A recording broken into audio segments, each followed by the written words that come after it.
9th तत्व और यौगिक के बारे में पढ़ेंगे। तत्व क्या चीज़ होता है इसके बारे में जानकारी प्राप्त करेंगे। यौगिक क्या है उसको भी जानेंगे। तत्व और यौगिक का निर्माण कैसे होता है वो भी हम लोग देखेंगे। ठीक है, देखते हैं तत्व के बारे में जानकारी प्राप्त करते हैं। तत्व क्या चीज़ होता है। देखिए, आज हम लोग तत्व के बारे में पढ़ रहे हैं। क्लास 9th के लिए ही नहीं है, ये 8, 9, 10 सबके लिए है। ये हम लोग थोड़ा सा जानकारी प्राप्त करेंगे। तत्व क्या है। जो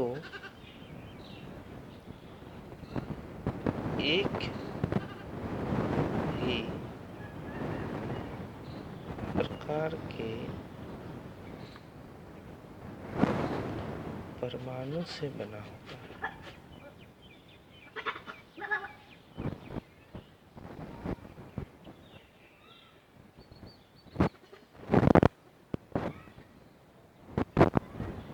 उसे तत्व कहते हैं।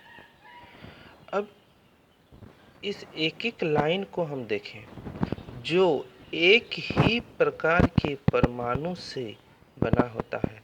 आप लोग को परमाणु के बारे में बता चुके हैं, इसलिए आज हम तत्व के बारे में बता रहे हैं। उसे तत्व कहते हैं जो एक ही प्रकार से बना हुआ है, जैसे हाइड्रोजन,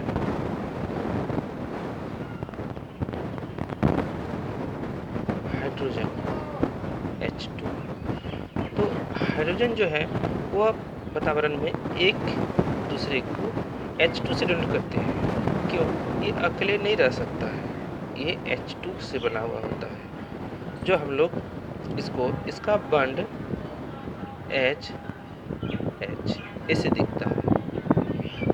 ठीक, अब ये क्या करता है, जैसे हाइड्रोजन का परमाणु संख्या 1, तो इसको अगर जो विन्यास दिखाया जाए तो हम लोग देखते हैं, पढ़े हैं कि पहला कक्षा में 2 इलेक्ट्रॉन रह सकता है, पर हाइड्रोजन के पास कितना है? एक ही है। तो इसके पास एक है तो अस्थायी हुआ, क्योंकि पूरे बॉन्ड इसके पास तो है नहीं। तो जब इसका पूरा बॉन्ड, ये एक ही इलेक्ट्रॉन है यहाँ पे, जो ये अस्थायी है।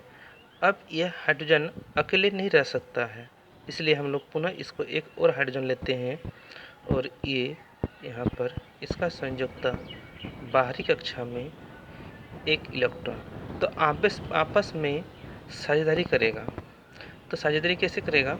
हाइड्रोजन का एक इलेक्ट्रॉन, यह हाइड्रोजन का एक इलेक्ट्रॉन, ये क्या किया, आपस में इसको ऐसे करके बॉन्ड बनाया, ये आपस में ऐसे करके बॉन्ड बनाया।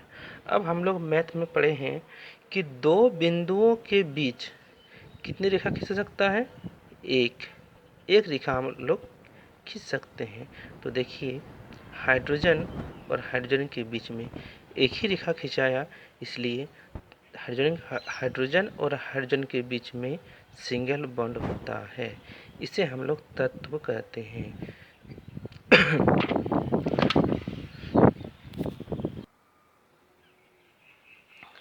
ये एक दूसरे से सिंगल बॉन्ड से जुड़ा हुआ रहता है। जिस तरह से अगर हम लोग कहीं जाते हैं तो अकेले जाना उतना अच्छा नहीं लगता है, किसी को साथ में ले लेते हैं।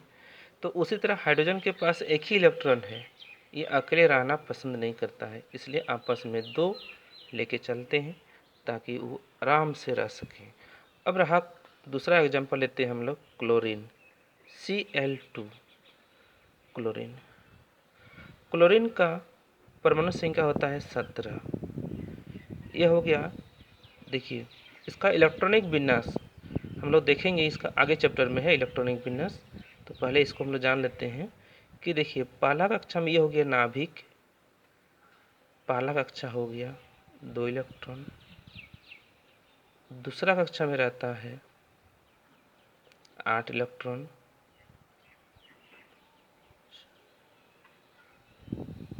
7 8 8 हो गया।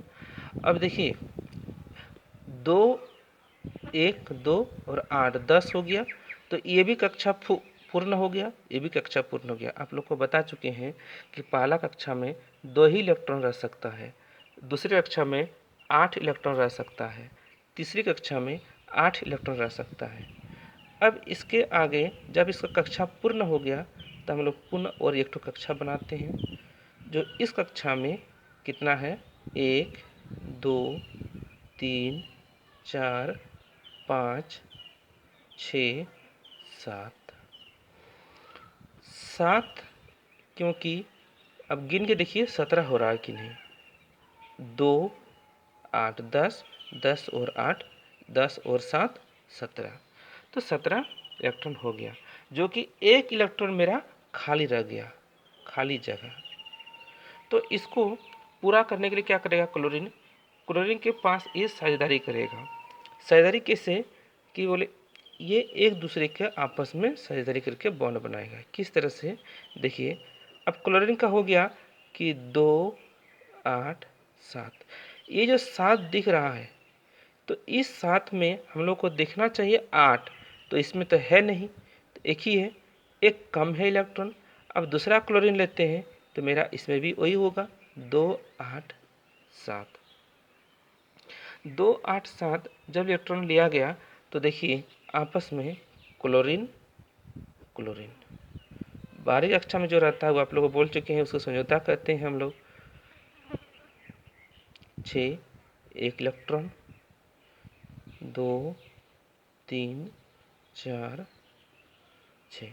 अब देखिए ये एक दूसरे को ऐसे साझेदारी करेगा, ये इससे। अब ये क्या हुआ साझेदारी कि आपस में दोनों का अष्टक पूरा, देखिए गिन के 1 2 3 4 5 6 7 8। अब इस क्लोरीन के लिए एक क्लोरीन हो गया 1 फर्स्ट क्लोरीन, ये हो गया क्लोरीन सेकेंड क्लोरीन। तो सेकेंड क्लोरीन को देखा जाए तो 1 2 3 4 5 6 7 और ये 8, और ये 1 2 3 4 5 6 7 8, इस क्लोरीन का भी संयोजकता पूर्ण। तो ये आपस में Cl और Cl के बीच में सिंगल बॉन्ड बनता है, इसे हम लोग बोलते हैं तत्व। अब हम लोग देखेंगे यौगिक के बारे में। अब यौगिक क्या बोलता है कि तत्व तो हम लोग देखें कि इस तरह से बना, ये बना तत्व का एग्जाम्पल हो गया।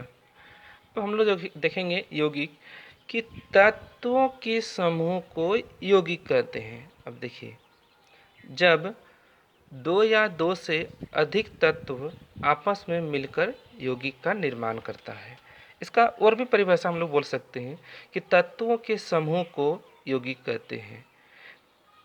तो हम लोग लिखेंगे कि जब 2 या 2 से अधिक तत्व आपस में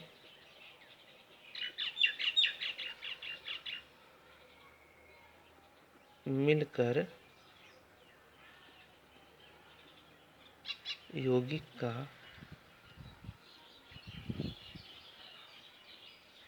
निर्माण करता है। जैसे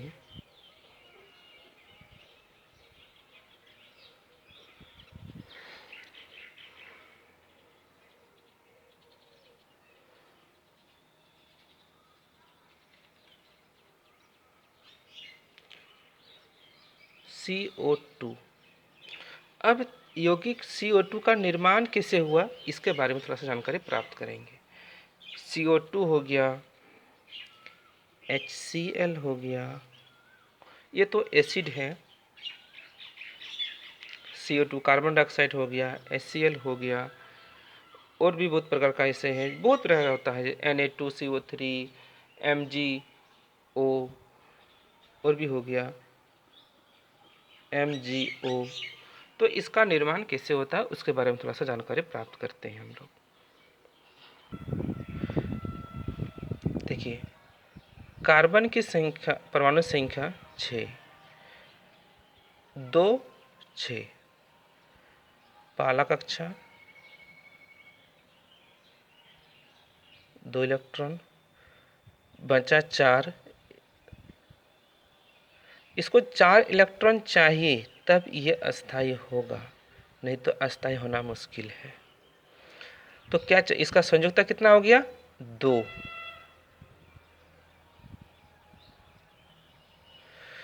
कार्बन का संयुक्ता हो गया इसका 4, कार्बन का संयुक्ता 4।